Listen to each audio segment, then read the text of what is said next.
Hi, I'm Bob Tabor with www.learnvisualstudio.net, where I teach beginners the skills that they need to get their first software development job building Windows and web apps at the world's best companies as quickly as possible. In this lesson, we're going to talk about arrays. Now, previously, I compared a variable to a bucket in the computer's memory that holds a value. Now, to extend that analogy a little bit further, you can think of an array as a bucket that contains other buckets, okay? Another way to think of an array is that it's a sequence of data. Now, I hesitate to use the word collection or sequence. Those have a certain connotation. Collections have a definite meaning to .NET developers, but you can think of an array as a grouping or a collection of data. So you declare an array just like you would any other variable. Starting with a data type, and then you say how many elements or how many sub buckets, how many buckets you want inside of the bigger bucket, okay? How large of the array you want to hold, or your array to hold or to contain.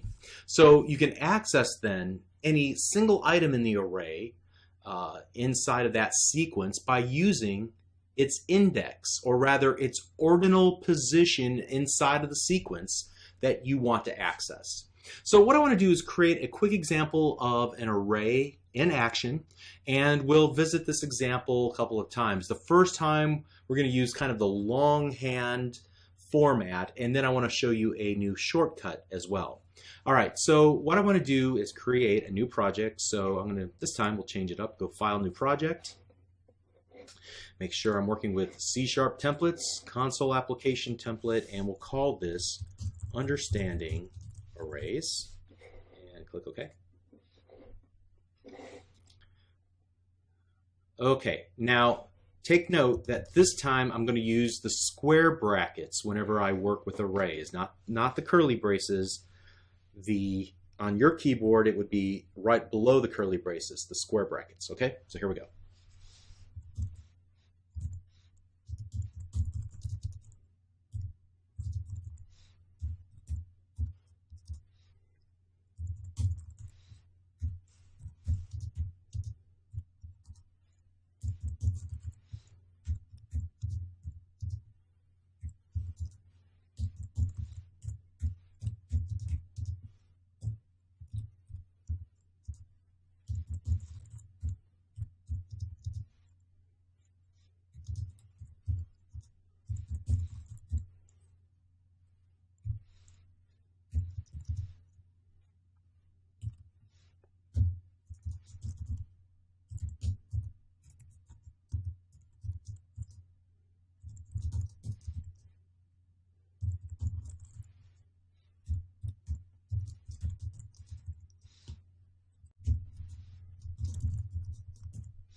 All right, so let's examine the declaration and the assignment of values inside of our array. First of all, you can see in line number 13, we're defining an array of integers. The square brackets are used in the declaration to declare an array of type int called numbers. Then on that same line of code, we're going to define the array of integers, or ints, to have 5 values, or rather 5 elements. Again, using the square brackets to define the number of elements that'll be in our array. So then in lines number 15 through 19, we're going to be setting the individual elements of the array to an integer value. So for example, let's take a look at line number 16. I would verbalize this in one of two or three ways. I would say number sub 1 equals the value 8, or the numbers array at index 1 equals the value 8. Or possibly even the second element of the numbers array is set to the value 8. Okay, so you get the idea. Any of these are acceptable nomenclature to use. It's extremely important to remember that arrays are zero-based, meaning that you count the element of the array starting with 0 as the first element.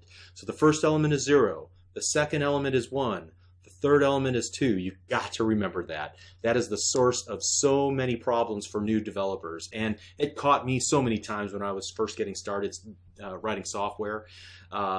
It's just a little bit of confusion up front, but we're going to see what happens if you forget that in just a moment. Also, by the way, whenever we use the square brackets in this capacity, we refer to them as the array or index access operator. It's what we're going to use throughout to access a specific element of the array. All right, so then in line number 21, we're retrieving the value that we placed into a specific element of the array. And in this case, we are going to access position 1, or in other words, the second element, and we're displaying it using a console write line statement. All right, as we learned earlier, the toString is superfluous here. We don't need it because console.writeLine can accept an integer value. It'll perform the implicit data conversion necessary to print to screen. I just wanted to show that we can use the toString method because what's returned from number sub 1, or the second element of the array, is an integer, just like any other integer. There's nothing special about it per se. So we can use or call the toString method, which we know integers have baked into it. Okay?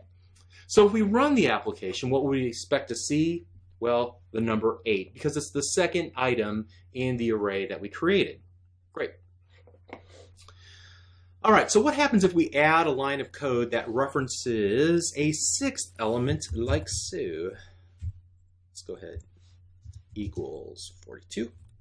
All right, and let's try to run the application, and whoa, we get the error message. System.index out of range exception occurred in understandingarrays.exe.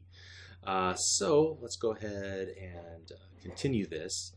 In other words, the index was outside the bounds of the array. We're trying to stuff 6 items into a variable that was only designed to hold 5 items. So we are outside of the array.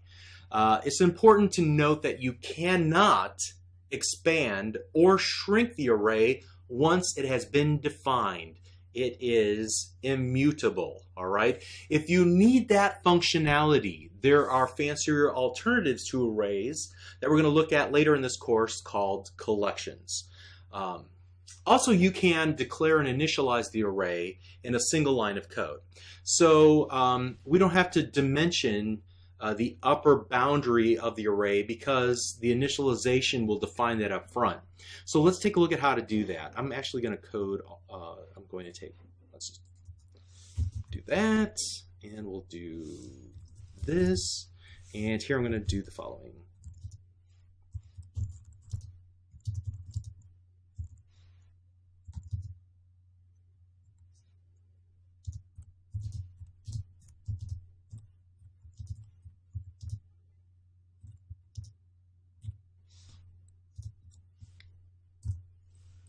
All right, so in this case, the upper boundary would be 5 because there are 6 items initialized, all right? And so we're able to, again, create a new array of type integer, and instead of declaring how many items there are, we'll just say, I don't care how many items there are. How about I just give you the list and let you figure out how many there are? And then we proceed to give it the list. When we run the application, we'll get the same result because they're still in the same order. 8 is the second value, so it's number sub 1 will get us to the second item in the array, just like before. But you know, we didn't have to take this longhand form in order to initialize it. All right, so let's take this one step further. We can create arrays to hold virtually any data type, not just integers. So let's create an array to store some names. So let me comment this out. I'll go ahead and get rid of, I'll go ahead and get rid of it all. And I'm going to do the following.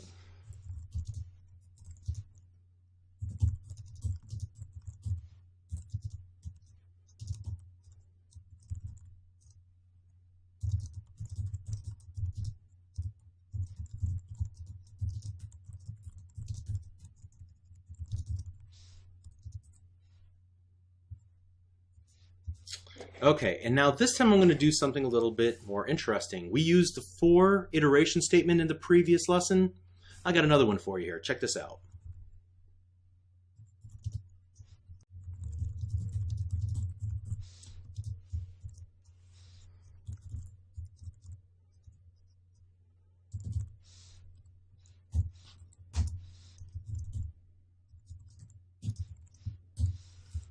Great. Okay, so this is virtually identical to the previous work that we've done with integers, but we're simply using string and initializing it with literal strings of names. And instead of using the for iteration statement like we used previously, we're using the for each. It's much simpler, and frankly, I use this much more often because it works so well in this particular scenario. For each simply iterates through the code block once for each element in the array.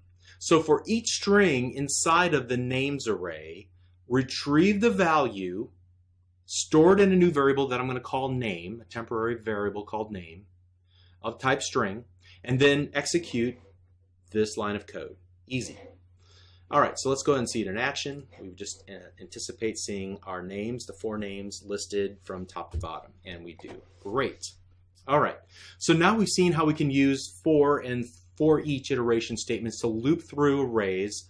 But back to the topic of arrays, whenever you store data inside of an array, you can perform many different built-in tasks using one of the methods that are available to arrays. So just like integers or ints have built-in superpowers like the toString or the parse method like we saw earlier, arrays have some of their own powers as well.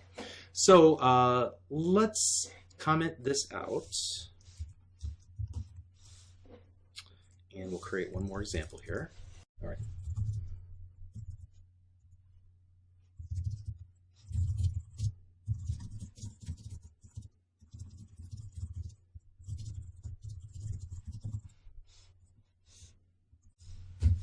All right, and that's one really, really long line of code, so watch what I'm going to do.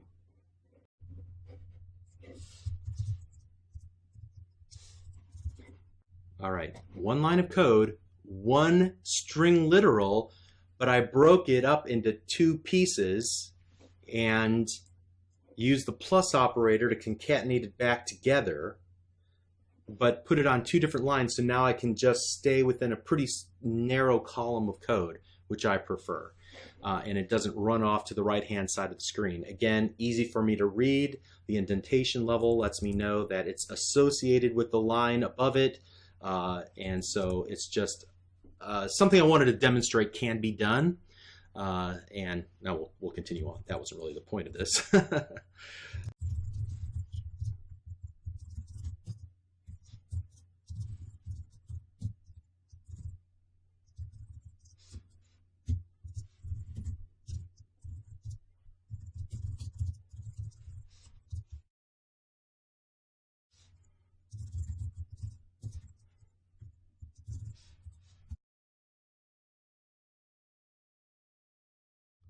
All right, so here I'm using a new data type called char, which can store a single alphanumeric character as opposed to a string, which can hold an almost infinite number of characters.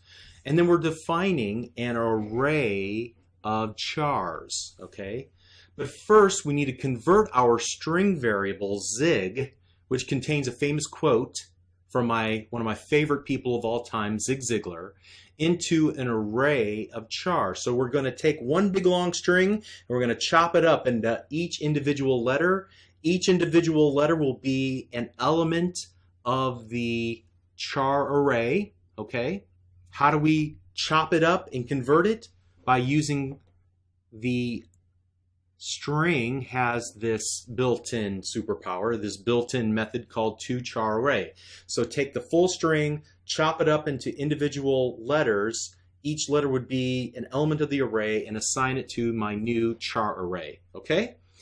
And then what we want to do is we're going to call array.reverse and pass in this char array. What do you think that does? Well, it's going to take each element in the array and reverse its ordinal position, okay?